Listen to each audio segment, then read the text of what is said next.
Now let's move on to gold investment techniques. There are several ways to invest in gold. Gold coins, which are convenient and portable. Gold bars, which are cheaper in bulk, even cheaper than the same weight of gold coin. And then exchange traded funds, or ETFs. When you purchase gold coins or bullion, maintain a strategic stance from huge premiums.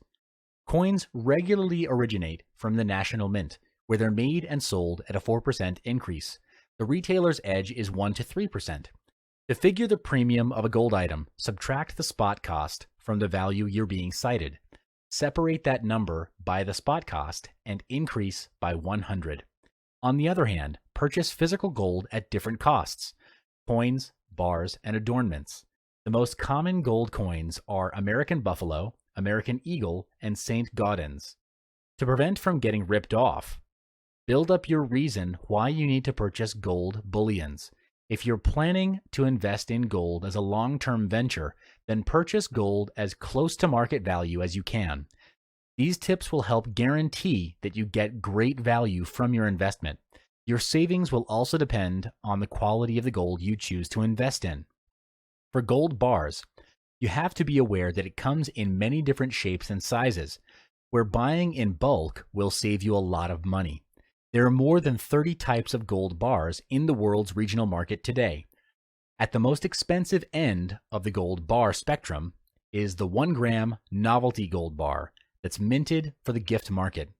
Often coated in plastic, these may cost at least twice the cost of their gold bullion content.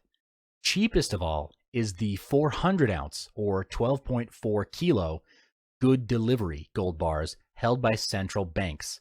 Buying gold bars is almost always cheaper than buying the same weight in gold coins, and the bigger each bar, the lowest cost by weight. Depending on your local tax regime, you can reduce or completely avoid paying sales tax or VAT by buying gold bars instead of coins. Moving on to gold ETFs. As mentioned in the previous module discussing silver investment techniques, when you buy gold and silver physically backed by ETFs, you do not possess the physical metal, but you own a paper representation.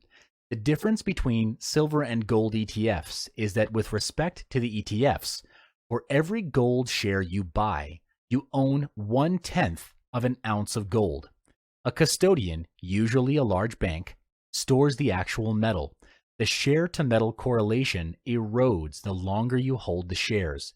The fund must sell gold, for example, periodically to pay for expenses, which decrease the amount of gold allocated to each share.